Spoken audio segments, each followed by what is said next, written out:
అందరికీ వందనం. ఈరోజు నేను ఒక పర్యావరణ ప్రేమికుడిని, ఓ చక్కని పర్యావరణ అనుకూల నివాసాన్ని పరిచయం చేయబోతున్నాను. ఇప్పుడు నేనున్న ప్రాంతం హైదరాబాద్ మౌకిలాకి మధ్యలో ఆర్ఆర్ కొల్లూరు కౌంటీ అనే ఒక గేటెడ్ కమ్యూనిటీలో ఉన్నాం. ఇది మొత్తం 2 ఎకరాల్లో నిర్మించిన eco friendly house come food forest. ఈ చక్కని ఇంటిని నిర్మించినటువంటి వ్యక్తి తాడంకి శరత్ గారు. సార్ నమస్తే. నమస్తే సార్. శరత్ గారు ఇంజనీరింగ్ తర్వాత అనేక రంగాల్లో వ్యాపారవేత్తగా ఉన్నారు. మన ఇంటికి సంబంధించి చాలా ప్రత్యేకతలు ఉన్నాయి. ఆ ప్రత్యేకతలన్నీ నేను చెప్పడం కంటే మీరు చెప్పడమే correct.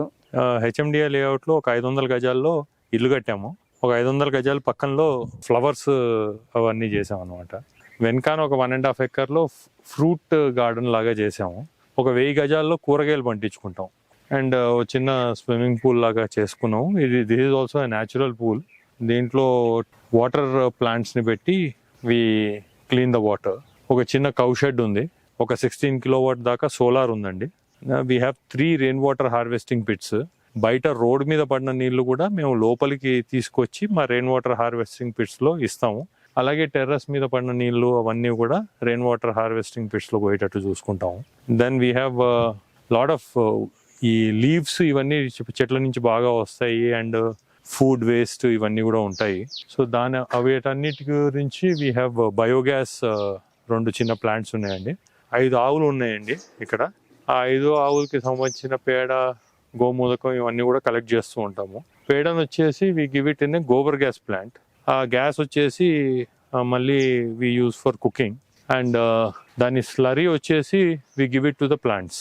And even this water, because swimming pool వాటర్లో కూడా క్లోరిన్ కెమికల్స్ యూజ్ చేయం కాబట్టి వెన్ ఎవర్ రిక్వైర్డ్ వెన్ we are cleaning this pool we send this water to the plants. Because దాంట్లో ఏం కెమికల్స్ ఉండవు కాబట్టి they are not harmful to the plants. ఈ ఎడం చేతి వైపున ఉన్న ఈ గుడిసె గురించి చెప్పలేదు మీరు. ఇది వచ్చేసి పర్గోలా అండి. ఒకటి బయట కూర్చోవడానికి ఒక పర్గోలా చేసుకున్నాం. ఇది సీవీడ్స్ తోటి తయారు చేసాము.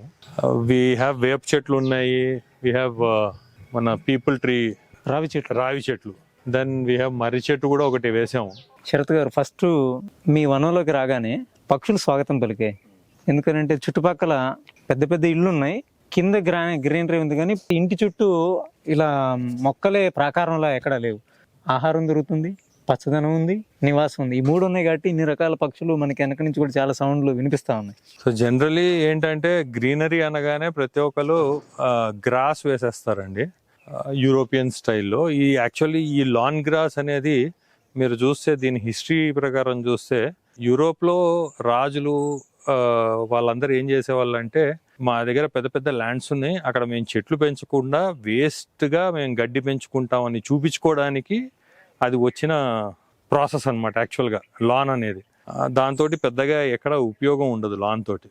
అదే ప్లేస్లో you can do fruit forest or like flower forest for butterflies. అలాంటివి పెడితే it is more eco friendly and like భూమికి కూడా మంచిది గడ్డి కంటే. వాటర్ అవైలబిలిటీ ఉంది, lot of shade is there and lot of greenery and for them food is there. So most of the, even though it is a small area, మా దగ్గర ఒక bird watcher నార్మల్గా చూసే బర్డ్స్ అన్నీ వస్తూ ఉంటాయండి. సంతోషం అండి. చాలా మందికి నేను ముందుగా క్షమాపణ చెప్పాలి. నా వీడియోలో చాలా ఎకో ఫ్రెండ్లీ హౌసెస్ని పరిచయం చేశాను. ఆ తర్వాత ఒక గ్రూప్ పెట్టాం. ఆ వీడియోలకి ఎంతో రెస్పాన్స్ వచ్చింది. ఎంతో మంది కట్టించుకోవడానికి ముందుకు వస్తున్నారు, కానీ కట్టేవాళ్ళు లేరు. శరత్ గారు, మీరు 10 ఏళ్ల క్రితం, దాదాపుగా ఒక 7-8 ఏళ్ల క్రితం ఇల్లు కట్టారు. కానీ ఇప్పుడున్న పరిస్థితి తమిళనాడు, కేరళ టైపులో అంత అవగాహన లేకపోయినా కొద్ది గొప్ప ఇక్కడ కూడా ఎకో ఫ్రెండ్లీ కట్టించుకోవాలని ముందుకు వస్తుంటే, వాళ్ళ సొంత ఇంటి కళ్ళని ఎకో ఫ్రెండ్లీ పద్ధతిలో కట్టించడానికి చాలా తక్కువ మంది కాంట్రాక్టులు ముందుకు వచ్చారు. ఉన్నవాళ్ళు కూడా చేతి నిండా పని ఉంది. ప్రైవేట్ వ్యక్తులు అనేవాళ్ళు చాలా లిమిటెడ్గా ఉన్నారు. దీన్ని ఎలా ముందుకు తీసుకెళ్లొచ్చు, మీరేమైనా చెప్పగలరు? సెంటర్ ఫర్ వర్నాకులర్ ఆర్కిటెక్చర్ అని చెప్పేసి బెంగళూరు బేస్డ్ కంపెనీ ఉందండి. గౌతమ్ సీతారామన్ గారు అని చెప్పేసి ఆర్కిటెక్ట్ ఉన్నారు. He is very friendly and like very approachable. మాది ఇక్కడ వర్నాకులర్ హోమ్స్ అని చెప్పేసి ఒక కన్స్ట్రక్షన్ కంపెనీ కూడా ఉంది, where we do only echo friendly homes. మేము దగ్గరలో ఉన్న మెటీరియల్ యూజ్ చేసుకుంటూ ఆ మెటీరియల్ తోటి కట్టడానికి ప్రయత్నం చేస్తాం అన్నమాట. ఇప్పుడు మనకి తమిళనాడు, కేరళ, కర్ణాటకలో ఉన్నంత మంది ఆర్కిటెక్టులు మనకి ఇక్కడ లేరు. మెయిన్ ప్రధాన కారణం ఏంటంటే, ఇక్కడ వచ్చేసి మోస్ట్లీ మనము POP houses like pillar and beam construction కి అలవాటు పడిపోయాం. If we want to build ఒక మన పాతకాల ఇల్లు కట్టాలి అంటే మన చుట్టుపక్కలలో ఉన్న ఒక 50-60 ఏళ్ల ముందు కట్టిన ఇల్లుల్ని చూస్తే they are the most eco friendly homes అండి. ఎందుకంటే ఆ కాలంలో మెటీరియల్ రాజస్థాన్ నుంచి అక్కడి నుంచి ఇక్కడి నుంచి వచ్చేవి కావు. బట్ ఇప్పుడు ఏంటి అంటే మెటీరియల్ మూవ్మెంట్ ఎక్కువ పెరిగిపోయి వి యూజ్ చైనీస్ మెటీరియల్ కానివ్వండి, ఏ మెటీరియల్ పడితే ఆ మెటీరియల్ యూజ్ చేస్తూ ఉంటాం. అలా కాకుండా ఇప్పుడు మనకి ఎకో ఫ్రెండ్లీ హోమ్స్ కట్టాలంటే ఫస్ట్ మనం పాత ఇల్లులు, దగ్గరలో ఉన్న పాత ఇల్లులు చూస్తే ఆ ఇల్లుల్ని చూసి ఆ విధంగా మనం కట్టుకోగలిగితే they are more eco friendly అండి. కానీ అలాంటి ఇల్లు ఇప్పుడు లగ్జరీ అయిపోయినాయి. లగ్జరీనే, అలాగే నాన్ లగ్జరియస్ హోమ్స్ కూడా ఉంటాయండి. లగ్జరీ ఎందుకు అనుకుంటున్నాము అంటే అది కట్టే వాళ్ళు దొరకట్లేదు. సో అది దానికి వీ కెన్ హెల్ప్.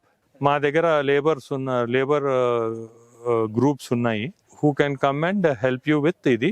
కానీ just because local material use చేస్తున్నామని అది చీప్ కాదు. We spend less money on material but labour cost increase అవుతుంది. సో మీరు నార్మల్గా ఎలా కడతారో అంతే కాస్ట్ అవుతుంది ఈ ఇల్లు కూడా. అంటే ఎంతమంది ముందుకు వచ్చినా మీరు వాళ్ళకి సహాయం చేయగలుగుతారా మీ ద్వారా? ఎంత మాక్సిమం ఎంత చేయగలితే అంత చేయగలుగుతామండి. అంటే మీరు కన్స్ట్రక్షన్ యాక్టివిటీస్లో ఉన్నారా? కన్స్ట్రక్షన్ యాక్టివిటీస్ అంటే ఇప్పుడు తెలిసిన వాళ్ళకి మాత్రమే కడుతున్నామండి.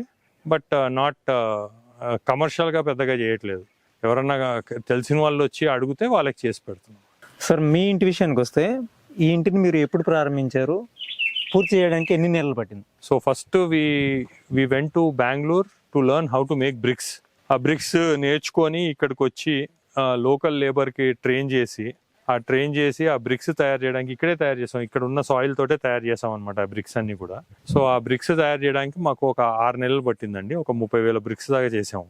దాని తర్వాత కట్టడానికి ఒక 1.5 year పట్టింది సార్. అంటే మొత్తంగా పూర్తి చేయడానికి 2 years. ఇవన్నీ సోర్స్ చేయడానికి టైం పట్టింది మాకు. So doors, windows, everything are reused. మీరు ఇక్కడే బ్రిక్స్ చేసామన్నారు కదా, సిఎస్సిబి బ్రిక్స్. అవునండి. సాయిల్ ని ఎక్కడ పంపించారు? సాయిల్ టెస్టింగ్ చేయడానికి బెంగళూరులో డాక్టర్ యోగానంద్ గారు అని ఉన్నారండి. అంటే గ్రామ విద్యవాడు. అవునండి. సో వాళ్ళకి పంపించాం బెంగళూరుకి. మొత్తం ఇంటికి డిజైనింగ్ ఇచ్చింది ఎవరు? కాంట్రాక్టర్ ఎవరు? అలాగే కట్టిన కూలీలు ఎక్కడి నుంచి తీసుకొచ్చారు? సో డిజైన్ ఇచ్చింది గౌతమ్ సీతారామన్ గారు అని చెప్పేసి సెంటర్ ఫర్ వర్నాకులర్ ఆర్కిటెక్చర్ అండి ఆయన. కాంట్రాక్టర్స్ అంటే we didn't have a contractor at that time because మాకు ఎవరు దొరకలేదు ఇక్కడ కట్టడానికి. నేనే కాంట్రాక్టర్ లాగా అవ్వాల్సి వచ్చింది. లేబర్ అంటారా, ఇక్కడ లోకల్గానే మోస్ట్ ఆఫ్ ద లేబర్ లోకల్గానే తీసుకొచ్చామండి. కానీ కొన్నిసార్లు స్పెషలైజ్డ్ లేబర్ అంటే నేర్పించడానికి దానికి మేము తమిళనాడు, కేరళ నుంచి కొందరిని గౌతమ్ గారు పంపించేవాళ్ళు. వాళ్ళు వచ్చి ఇక్కడ నేర్పించి లోకల్ లేబర్కి నేర్పించి వెళ్ళిపోయేవాళ్ళు. మెటీరియల్ మిక్సింగ్ అని కట్టేటప్పుడు కరెక్ట్ విధానంలో ఉందా లేదనేది సూపర్విజన్ కోసం ఎలా చేశారు మరి మీరు? సూపర్విజన్ ఇంకా నార్మల్ ఎనీ సివిల్ ఇంజనీర్ ఎవరికైతే పట్టుకోవటం తెలుస్తుందో, లెవెల్స్ తెలుస్తుందో వాళ్ళు చేయగలుగుతారండి. వేగంగా కొన్ని ప్రశ్నలు. పునాది ఎంత తవ్వారు? 5 feet లోతు తవ్వామండి ఈ ఏరియాకి. పునాదికి వాడిన రాళ్ళు ఏంటి? లోకల్ గా సప్లై చేసిన రాళ్ళు సార్. మన దగ్గర హైదరాబాద్ లో మనకి ర్యాండమ్ రబుల్ దొరుకుతుంది. ఈ కొండలు కొట్టాక పడిపోయిన రాళ్ళు ఉంటాయి కదా, దాంతో కట్టాం. 5 feet డెప్త్ తో పాటు విడ్త్ ఎంత తీసుకున్నారు? 3 feet. ఇది load bearing structure. Road bearing sir. Pillars లేవు. బీమ్స్ ఏమైనా వేసారా? లోపల బీమ్స్ వేసాం సార్. బీమ్స్ కి మీరు ఐరన్ సిమెంట్ వాడారా? అవునండి. ఇప్పుడు ఇందులో మీరు ఎకో ఫ్రెండ్లీ అనుకుంటే 100% ఎకో ఫ్రెండ్లీలో మీలో ఎంత శాతం eco friendly? Sir doors, Windows ఇవన్నీ వచ్చేసి రీక్లెయిమ్డ్ వుడ్ సార్. కబర్డ్స్ కూడా మేము we have used cement and brick. దాని తర్వాత ఓన్లీ ఫ్రంట్ కి మాత్రమే వుడ్ వాడాము. మొత్తంగా సిమెంట్ స్టీల్ ని ఎంత వరకు తగ్గించారు? 30 to 40% సార్. వాల్స్ చూస్తే 2-3 రకాల వాల్స్ కనిపిస్తున్నాయి. అంటే కంప్రెసర్ బ్రిక్స్ తో పాటు ర్యామ్డ్ ఎర్త్, అలాగే అటు మీకు స్టోన్స్ కూడా కనిపిస్తున్నాయి. స్టోన్ వాల్స్ వచ్చేసి ఫ్రంట్ లో ఫసాడ్ లాగా ఇచ్చాము సార్, బికాజ్ లోకల్ గా అవైలబుల్ మెటీరియల్ ఇది. ర్యామ్ డర్త్ వచ్చేసి లోపల లోడ్ బేరింగ్ కి ర్యామ్ డర్త్ యూజ్ చేసాం. అంటే bedroom walls rammed earth use చేసాం లోడ్ బేరింగ్ లాగా. ఓకే, అన్నిటికన్నా ముఖ్యంగా రూఫింగ్. ఏ రూఫింగ్ స్టైల్ వాడారు? Filler slab sir, RCC and filler. ఎందుకంటే మనకి హైదరాబాద్ లో మనకి వెళ్ళే టెంపరేచర్స్ కి టైల్ రూఫ్ అనేది అంత హెల్ప్ఫుల్ కాదు. బికాజ్ ఆ హీట్ పెనిట్రేషన్ అయిపోతుంది. ఈవెన్ దో మీరు డబుల్ టైల్ పెట్టినా కూడా హీట్ అనేది పెనిట్రేషన్ అవుతూ ఉంటుంది. And ACs we have to continuously run. So దాన్ని రెడ్యూస్ చేయడానికి మనం నార్మల్గా ఆర్సీసీ స్లాబే వాడాము. బట్ ఆర్సీసీ స్లాబ్లో we have put filler slab. ఒక 3 inches హాలో బ్రిక్స్ వాడాము. వాడి దాని చుట్టూ వీ హ్యావ్ పుట్ మన స్టీల్. అండ్ దాని మీద 2 inches మాత్రమే కాంక్రీట్ వాడాం అన్నమాట. ఓకే, అంటే మొత్తంగా మీరు ఈ వాడిన వాల్ థిక్నెస్ బట్టి కానీ లేకపోతే రూఫింగ్ బట్టి థర్మల్ కంఫర్ట్ చెప్పుకుంటే మనకి ఎట్లా? కంఫర్ట్ ఇప్పుడు బయట వచ్చేసి ఇప్పుడు 40 degrees ఉంది సార్. లోపల మనకి ఎంత కాదనుకున్నా ఒక 4 to 5 degrees డిఫరెన్స్ అయితే కనిపిస్తుంది. అంటే వేసవిలో ఏసీ లేకుండా మీ ఇంట్లో ఉండొచ్చు, హ్యాపీగా ఉండొచ్చు. అయితే కొన్ని ఏసీలు కనిపిస్తున్నాయి, దేనికోసం పెట్టారు? ఇది యాక్చువల్ గా మాకు గెస్ట్లు బాగా వస్తూ ఉంటారు సార్. వాళ్ళు ఇంకా ఏసీకి అలవాటు పడిపోయారు, సో అందుకోసం పెట్టాల్సి వచ్చింది. మొత్తం మీరు 500 గజాల్లో ఇంటి నిర్మించారు కదా, ఇది డూప్లెక్స్ హౌస్. డూప్లే హౌస్. ఎన్ని బెడ్రూమ్స్ ఉన్నాయి? 4 bedrooms. లోపల చిన్న మండువా టైప్ లాంటిది ఏమైనా ఉందా? లోపల మండువా కాదండి, ఓపెన్ టు స్కై ఇచ్చాము. ఒక 2 అంటే ఎయిర్ పోవడానికి. It's more of open space, but అది it's not open to elements. పైన గ్లాస్ పెట్టాము so that only air is escaped out. పైన వర్షం మాత్రం లోపలికి రాదండి. శరత్ గారు, మన ఇంటిని లోపలికి వెళ్ళి చూసే ముందు మిమ్మల్ని నేను ఎండలో నుంచోబెట్టాను, నీళ్ళకి వెళ్ళి మాట్లాడు. చాలా థ్యాంక్ యూ. శరత్ గారు, మీ పరుగోలలో చాలా చల్లగా ఉంది. ఈ పరుగోలాన్ని మీరు నిర్మించడానికి ఆ ఆర్టిసన్లను ఎక్కడి నుంచి తీసుకొచ్చారు? ఇది పాండిచ్చేరి నుంచి వచ్చారండి వీళ్ళు. ఇది మొత్తం కొబ్బరి మట్టలు, పైనేమో సీవీడ్స్ వాడారు. లోపల ఇట్లా కొబ్బరి మట్టలతోటి అలుకుతారనమాట. అండ్ ఈ బొంగుగట్టలే వాడారు. దీని లైఫ్ వచ్చేసి ఇప్పుడు ఇది 5వ సంవత్సరం అండి వేసి. ఇప్పటిదాకైతే మాకేం ప్రాబ్లం రాలేదు. ఒక్కసారి కొంచెం పైన ఉన్న గడ్డిని ఒక్కసారి రిపేర్ చేయించి పైన నుంచి ఒక ఫిష్ నెట్ వేసేసాం. ఎందుకంటే ఈ పిట్టలు గట్రా ఇవన్నీ వచ్చేసి ఈ స్ట్రాస్ అన్ని తీసుకొని వెళ్ళిపోయేవి, ఎందుకంటే వీటికి ఇల్లులు కట్టుకోవడానికి. సో దాని మీద ఫిష్ నెట్ వేసినప్పటి నుంచి కొంచెం తక్కువ అయింది అంతే. బట్ దీని లైఫ్ వచ్చేసి ఒక 4 yearsకి ఒకసారి అయితే మనం పైన ఒకసారి సెట్ చేసుకోవాలి సార్. దీనికి ఎంతటికి మీకు ఎంత ఖర్చు అయింది? అంటే ఇది ఇంకా అక్కడ కౌ షెడ్కి అవన్నీ అన్ని చేయించానండి, అప్పుడు ఒక 3 లక్షలు అయింది సార్. మీ మొత్తం 500 గజాల ఇంటిని ఎకో ఫ్రెండ్లీ పద్ధతిలో నిర్మించడానికి ఎంత ఖర్చు అయింది? మాకు ఐ థింక్ అరౌండ్ 1.5 crore దాకా అయింది సార్. ఎందుకు అంత ఖర్చు అయింది? ఫస్ట్ టైం కట్టుతున్నాము, అప్పుడులో బ్రిక్స్ అవన్నీ, దెన్ మేము డోర్స్ విండోస్ ఇవన్నీ టీక్ వుడ్ వాడాము. అంటే మేజర్ గా మీకు ఎక్కడ ఖర్చు ఎక్కువైంది? లేబర్ సార్, అంటే వాళ్ళకి నేర్చుకొని కట్టాల్సి వచ్చింది, మాది ఫస్ట్ హౌస్ కాబట్టి. సో అది కొంచెం మాకు ఖర్చు ఎక్కువనే.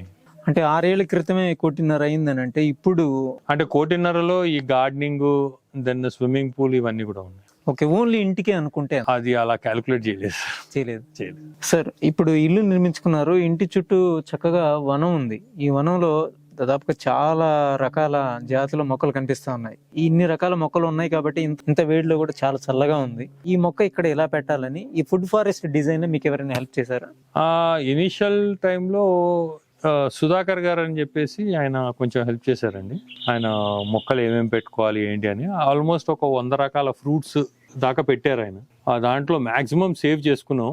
2-3 చెట్లు అయితే పోయాయి. కొబ్బరి చెట్లు కానివ్వండి, లేకపోతే ఐ థింక్ ఈత చెట్లు తప్ప మిగతా అన్ని పెట్టాం. ఫ్లోరింగ్ కోసం మీరు ఏం వాడారు? ఫ్లోరింగ్ గురించి we are looking for local material అండి.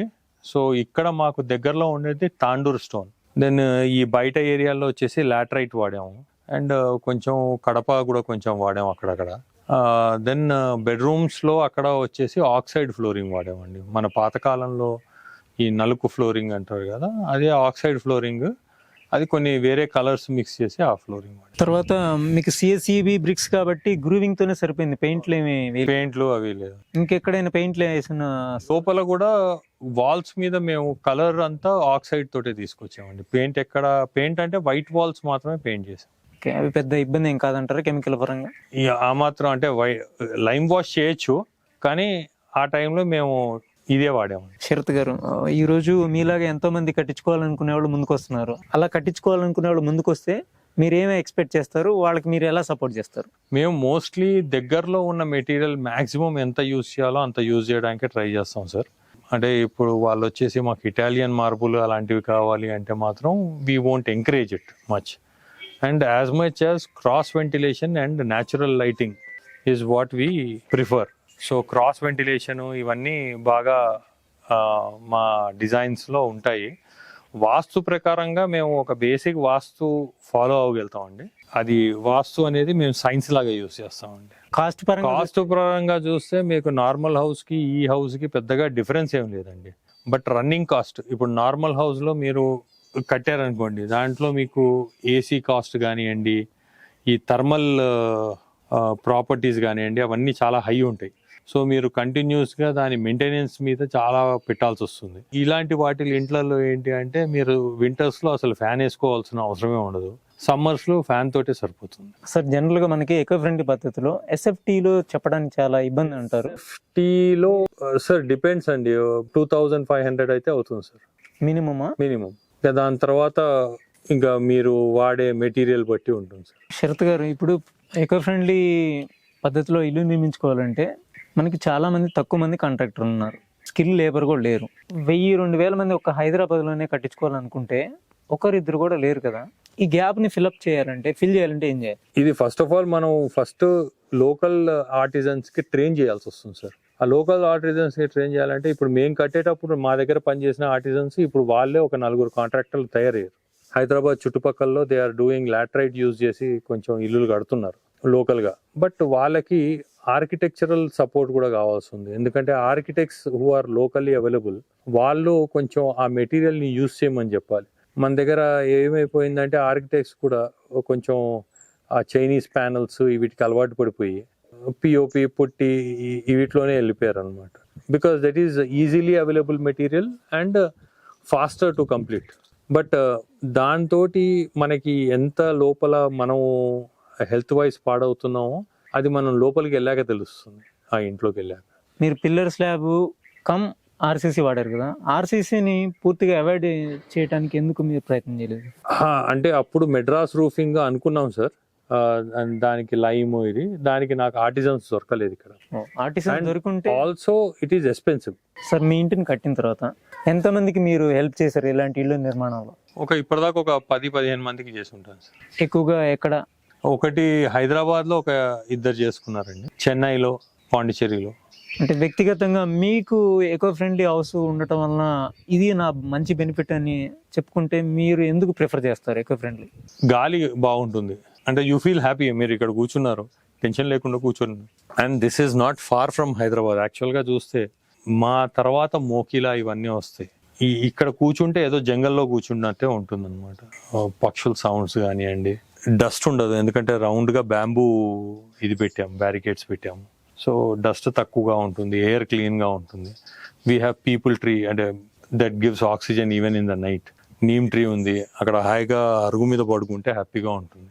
సార్ ఇంత మంచి వాతావరణంలో నిర్మించిన మీ ఇంటిని ఇందాక మీరు చెప్పారు కొన్ని కమర్షియల్ పర్పస్ కూడా వివాహం అలాంటి మంచి కార్యాలకి ఇస్తామంటున్నారు. అది ఫ్రెండ్స్ ఎవరన్నా ఉంటే వాళ్ళకి ఇచ్చామండి. ఈ చక్కని వనంలోని మీ అందమైన ప్రకృతి ఇంటిని చూడడానికి ఎవరైనా ముందుకు వస్తానంటే మీరు ఎప్పుడన్నా రావచ్చండి, నో ప్రాబ్లం.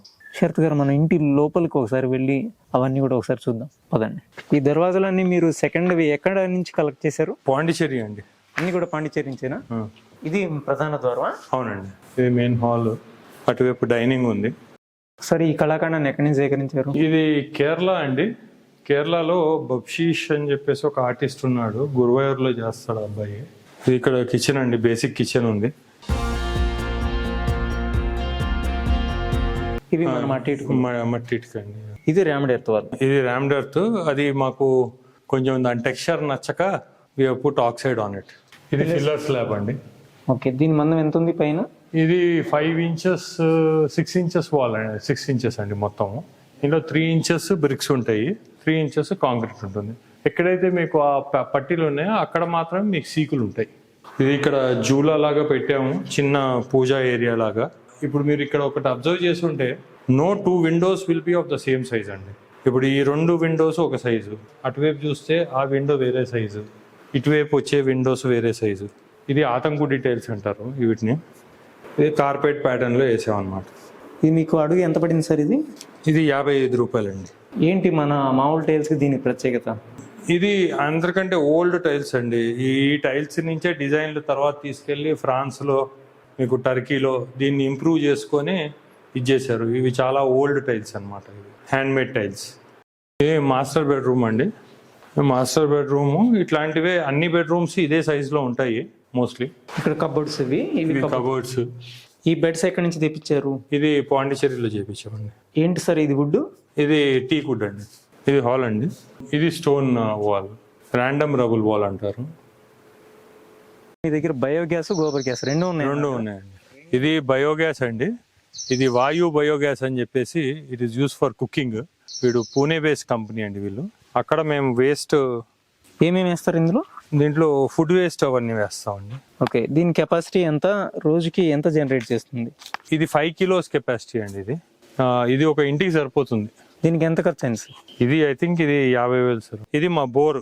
దీనికి ఒక 10 feet బాయ్ లాగా తవ్వాము చుట్టూరా. ఇక్కడ ఫిల్టర్ అయిన వాటర్ దీంట్లో కలెక్ట్ అవుతుంది అండ్ ఈ పైప్ నుంచి బోర్లోకి వెళ్తుంది. ఇది ఒక 200 feet డెప్త్ అండి. కానీ నీళ్లు ఉండేవి కాదంతా. సో దాని తర్వాత ఏం చేసామంటే రెయిన్ వాటర్ హార్వెస్టింగ్ పిట్స్ కట్టాము. ఈ వెనకాల ఒక రోడ్ వెళ్తుంది. ఆ రోడ్ నుంచి కూడా పడిన నీళ్లు వర్షాకాలంలో అక్కడ ఒక చిన్న స్పీడ్ బ్రేకర్ లాగా కట్టాము. ఆ స్పీడ్ బ్రేకర్ నుంచి వాటర్ ఆపి ఈ లోపలికి తీసుకొస్తాం అన్నమాట. తీసుకొచ్చి ఇందులో ఫిల్టర్ చేసి దీంట్లోకి వేసేస్తాం నీళ్లు. సో ఇక్కడ ఒక ట్యాంక్ ఉంది, అక్కడ ఒక ట్యాంక్ ఉంది. ఇట్లాంటి ట్యాంక్స్ మాకు ఒక 3-4 ఉన్నాయి అన్నమాట. ఇది కూడా ట్యాంకే. పైన సీటింగ్ కి పరగోలలాగా చేసాము, కింద వాటర్ ట్యాంక్ ఉంటుంది. ఇది ఎన్ని వేల లీటర్ల కెపాసిటీ? ఇది ఒక ఉంటుంది సార్. ఇది కూడా ఒక 20-30 వేల లీటర్లు. అంటే మీరు ఎక్కడ వర్షం చుక్క పడినా సరే అదంతా కూడా ఎక్కడ దగ్గరలో అక్కడికి వెళ్ళేలా ఏర్పాటు చేశారు. అవునండి. ఇది అలా ట్యాంక్ కట్టి మా మీద సీటింగ్ లాగా చేసుకున్నాము. ఈ రెయిన్ వాటర్ అంతా కూడా మీరు ఏం చేస్తారు? ఇది డ్రింకింగ్ వాటర్ కి యూజ్ చేస్తాము, చెట్లకి యూజ్ చేస్తాము, అన్నిటికీ యూజ్ చేస్తాము. అలాగే ఇంటి మీద పడే వాటర్ని కూడా మీరు? ఇంటి మీద పడే వాటర్ ని కూడా తీసుకొని వచ్చి దీంట్లోనే వేస్తాం సార్. సో ఏ వాటర్ ని కూడా మేము బయటికి పంపాం, రోడ్ మీద పంపాం. రోడ్ మీద పడిన నీళ్ళని లోపలికి తీసుకొచ్చుకుంటున్నాం. కొన్ని స్టోన్ విగ్రహాలు కూడా పెట్టారు. ఇక్కడ వినాయకుడు ఉంది, శివుడి విగ్రహం ఉంది. ఇవి ఎక్కడి నుంచి సేకరించారు? ఆళ్ళగడ్డ అండి. ఇది అంటే 3 విగ్రహాలు కూడా ఇక్కడ ఉన్న విగ్రహాలన్నీ కూడా ఒక చోట నుంచి లేదండి, వేరే వేరే చోట. శరత్ గారు, మీరు చాలా పనికిరాని వస్తువులను కూడా ఏదో ఒక విధంగా ఉపయోగించుకునే విధంగా చేశారు. ఇక్కడ మీరు వాష్ బేసిన్ గా ఈ ఓల్డ్ డ్రమ్ చేశారు కదా, ఈ ఐడియా ఎలా? ఇది ఎవరో పూణే నుంచి చేసి పంపించారండి. జస్ట్ హ్యాండ్ వాష్ కి బయట ఉండడానికి ఒకటి ఏదో చేసుకున్నాము. సరే, మీరు పాత టైర్లతో చాలా ఆకృతులు చేపించారు. కొన్ని చోట్ల సీటింగ్ ఉన్నాయి, కొన్ని చోట్ల పక్షులు, జంతువుల ఆకృతులు కూడా ఉన్నాయి. ఇవన్నీ ఎట్లా చేపించారు? ఎవరు మీకు సాయం చేశారు? ఇది వచ్చేసి ఇది ఒక ఫ్రెండ్ కాన్పూర్ లో తయారు చేస్తుందండి. అమ్మాయి కంపెనీ పేరు వచ్చేసి డి డిజైన్స్ అని చెప్పేసి. They have a website also. ఆవిడ హైదరాబాద్ లో నాకు ఇచ్చేదన్నమాట, సప్లై చేసేదన్నమాట. ఆవిడ మొత్తం ఈ పాడైపోయిన పాత టైర్స్ తోటి చైర్స్, మంచాలు, సీటింగ్ ఇవన్నీ చేస్తుంది. చాలా నీట్ గా చేస్తుంది. ఇవన్నీ ఎకనామికల్ కాస్ట్ పరంగా? కాస్ట్ వైజ్ ఎకనామికల్ అండి. సరే, మీ వనంలో రకరకాల పండ్ల చెట్లు ఉన్నాయి, వాటికి చక్కగా మల్చింగ్ చేశారు, అలాగే స్ప్రింక్లర్లు పెట్టారు, డ్రిప్పులు పెట్టారు ఎక్కడికక్కడ. అయితే ప్రధానంగా పోషణ, చీడపీడలకు సంబంధించి ఏదైనా ప్రాబ్లమ్స్ ఏం చేస్తున్నారు, ఎలా చేస్తున్నారు? ఎక్కువ మటుకు జీవామృతం యూజ్ చేస్తున్నాం సార్. కొన్నిసార్లు కొన్ని ఆకులతోటి దశపత్రి తయారు చేసుకుంటాం. ఇంత హెల్దీగా ఉండడానికి కారణం వైవిధ్యత. ఇదేంటి సార్? ఇది జీవామృతం చేసే ఇది ఆటోమేటెడ్. ఇది దీంట్లో ఒక వెనకాన ఒక ఇది పెట్టేసాము, ఎయిర్ బ్లోవర్ పెట్టేసి ఇక్కడి నుంచి క్లీన్ మొత్తం ఫిల్టర్ అయిన జీవామృతం వచ్చేస్తుంది. దాని తర్వాత ఈ సైడ్ నుంచి అన్ఫిల్టర్ జీవామృతం కూడా చెట్లుకి ఇచ్చేస్తాం అన్నమాట. ఇది ఎలక్ట్రికల్ స్ప్రేయర్ అండి. సో దీనికే ట్రాక్టర్ కూడా మేము ఫిట్ చేసుకుంటాము. ఇక్కడ అంతే ఏమో ఇవండి మన వేస్ట్ డీకంపోజరు. అది అందులో రాళ్ళు వేసాము, డిఫరెంట్ టైప్స్ ఆఫ్ రాళ్ళు. దాంట్లో వేస్ట్ డీకంపోజర్ వేసి దాన్ని లించింగ్ చేస్తాం అన్నమాట. ఆ రాళ్ళ నుంచి వచ్చే మినరల్స్ చెట్టుకి ఇచ్చేస్తాం. ఈ ఏరియా వచ్చేసి మొత్తం ఒక బోర్ వేసాం. ఇక్కడ బోర్ వేస్తే అది డెడ్ బోర్ అయ్యింది అనమాట. దాని చుట్టూ ఇట్లా బాయిలా తోయించాం. ఆ డెడ్ బోర్ కి మెష్ అదంతా వేసేసి దాంట్లో గుల్కలర్లు వేసేసి బయట పడిన నీళ్లు, రోడ్డు మీద పడిన నీళ్ళన్నీ కలెక్ట్ చేసి ఇట్లా పైప్ లైన్ లాగా వేసి దాని నుంచి ఇంట్లోకి తీసుకొచ్చి వేస్తాం అనమాట. సో ఎవ్రీ వర్షంలో ఇది ఒకసారి నిండితే 40,000 లీటర్లు సార్. ఇది నా బ్యానియన్ ట్రీ. అది మేము తీసుకొచ్చినప్పుడు చిన్న మొలక, ఇప్పుడు పెరుగుతోంది. ఇవి మా ఆవులు, ఇది మన్ను, అదేమో గాయత్రి. దెన్ దీని నుంచి వచ్చే పెండ అదంతా గోబర్ గ్యాస్ ప్లాంట్. ఇక్కడ పెట్టి దీంట్లో గ్యాస్ వస్తుంది. దాని స్లరీ అంతా అక్కడ కలెక్ట్ అవుతుంది సార్. దీంట్లో వచ్చిన నీళ్ళన్నీ అగైన్ ఈ పైప్ మోటార్ పెట్టి మేము చెట్లకి ఇచ్చేస్తాం. సార్, ఈ గోబర్ గ్యాస్ సెటప్ కి మీకు ఎంత ఖర్చు అయింది? ఇది 35,000 అయింది సార్. అంటే ఇటువైపు మీరు స్లరీని మొక్కలకు వాడుతున్నారు, అట్లాగే గ్యాస్ కూడా ఏమైనా ఉపయోగిస్తున్నారా? గ్యాస్ వచ్చేసి ఇది మా సర్వెంట్ క్వార్టర్స్ కి వెళ్ళిపోతుంది సార్. అంటే మీరు బయట నుంచి గ్యాస్ కొనాల్సిన పని లేకుండా ఇక్కడ చాలా మటుకు ఇక్కడే గ్యాస్ అది రిక్వైర్మెంట్ అయిపోతుందండి. సార్, మీ ఇంటికి మర్రి ఓడల్లా అల్లుకున్నటువంటి ఇది పాయిజన్ ఐవి అండి. Poison IV. ఏంటి దాని ప్రత్యేకత? ఏం లేదండి, ఇది it will just give a cover kind of a thing on to the wall. అది హీట్ పెనిట్రేషన్ అదంతా అవన్నీ తగ్గిస్తున్న హీట్ ని. ఫైకస్ పిగ్ అని కూడా ఒకటి ఇలాగే క్రీపర్ ఉంది, అది కూడా దట్టంగా అల్లుకొని కనీసం 2 to 3 degrees ని తగ్గిస్తుంది. అలాంటిదే కదండి ఇది కూడా? అవునండి. ఈ బిల్డింగ్ కి మోస్ట్లీ బాత్రూమ్స్ అన్ని వెస్ట్ సైడ్ ఉన్నాయండి. ఈ బాత్రూమ్స్ అంతా నుంచి పైప్ లైన్ తీసుకొని వచ్చి ఇక్కడికి కనెక్ట్ చేసాం. బోత్ సర్వెంట్ క్వార్టర్స్ నుంచి కూడా ఇక్కడికే వస్తుంది, ఈ పర్టికులర్ ఏరియాకి వస్తుంది. ఇది మా జొకాసో ఎస్టీపీ అన్నమాట, భూమి లోపల ఉంది. సో ఇక్కడ నుంచి ఫిల్టరేషన్ అవుతుంది వాటర్. సో ఇది ఫిల్టరేషన్ అయ్యి ఇది దాని సెటప్, దాని ఏరియేషన్ పంప్ అక్కడ ఉంది. సో దీంట్లో ఏరియేషన్ అవుతూ ఉంటుంది, అనోరోబిక్ డైజెషన్, ఎరోబిక్ డైజెషన్ అవుతూ ఉంటుంది. దాని తర్వాత దాని వాటర్ వచ్చేసి ఇక్కడ కలెక్ట్ అవుతుందండి. ఈ water is use very high on nutrients. ఈ వాటర్ ని మళ్ళీ మేము చెట్లకి ఇచ్చేస్తాం అండి మోటార్ తోటి. ఫిల్టరేషన్ వచ్చేసరికి మనకి ఎంత 50% ఫిల్టర్ అవుతుందా? 100% అండి, 90% దాకా ఫిల్టరేషన్ అవుతుంది. వేస్టేజ్ చాలా తక్కువ ఉంటుంది ఇంట్లో. ఇప్పుడు వాటర్ ఫిల్టర్ అయ్యి వచ్చిన తర్వాత మనకి స్మెల్ ఏమి రాదా? స్మెల్ రాదు సార్. ఈ ప్రాసెస్ అంతా పట్టడానికి ఎంత సమయం పడుతుంది? ఇది కంటిన్యూస్ ప్రాసెస్ సార్. దీనికి ఎంత ఖర్చు అయింది సార్? 2 లక్షలు అయింది సార్. సార్ మీ వనంలో సోలార్ ప్యానల్స్ కూడా ఎక్కువగా కనిపిస్తున్నాయి మీ ఇంటి మీద. మొత్తం కెపాసిటీ ఎంత? ఎక్కడి నుంచి ఆ కంపెనీ? ఈ ఇంటి మీద వచ్చేసి దీని మీద వచ్చేసి ఒక 8 కిలోవాట్ ఉందండి. అలాగే ఇటువైపు మీరు రైట్ సైడ్ లో చూస్తే అక్కడ ఒక 5 కిలోవాట్ అండ్ సర్వెంట్ క్వార్టర్స్ మీద ఒక 3 కిలోవాట్, టోటల్లీ ఒక 8 కిలోవాట్ అక్కడ ఉంది. సో ఈ ఏరియాలో వచ్చేసి ఒక 16 kilowatt on grid net metering మాత్రమే జరుగుతుంది. మొత్తం ఎంత ఖర్చు అయింది సార్? ఇది వచ్చేసి పర్ కిలోవాట్ అరౌండ్ 40,000 ఎంత అవుతుందండి. ఏ కంపెనీ నుంచి తీసుకు? ఇది టాటా సోలార్ అండి. కరెంటు ప్రొడక్షన్ లో ఎక్సెస్ లో ఉన్నారు?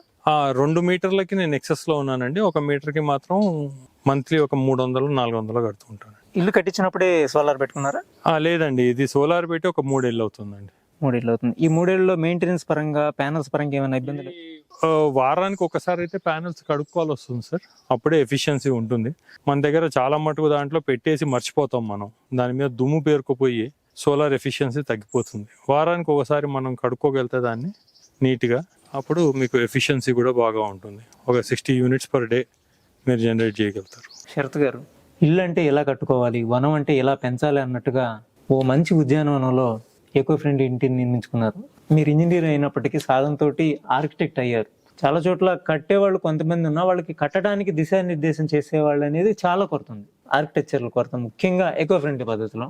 మరెంతో మంది మీలాగా ఇంజనీర్లు కానివ్వండి, ఆర్కిటెక్టులు కానీ ముందుకొచ్చి ఇలాంటి ఇల్లుని కట్టించడానికి మేము మీకు సహకారం అందిస్తామంటే ఎంతో మంది కట్టించుకునే వాళ్ళు ఉన్నారు.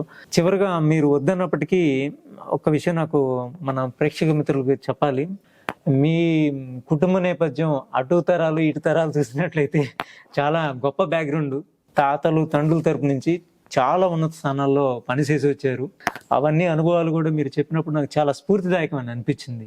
మీ తాతగారు ఒక ఆయన సార్ అర్ధర్ కాటన్ దగ్గర ఇంజనీర్గా పనిచేశారని చెప్పారు.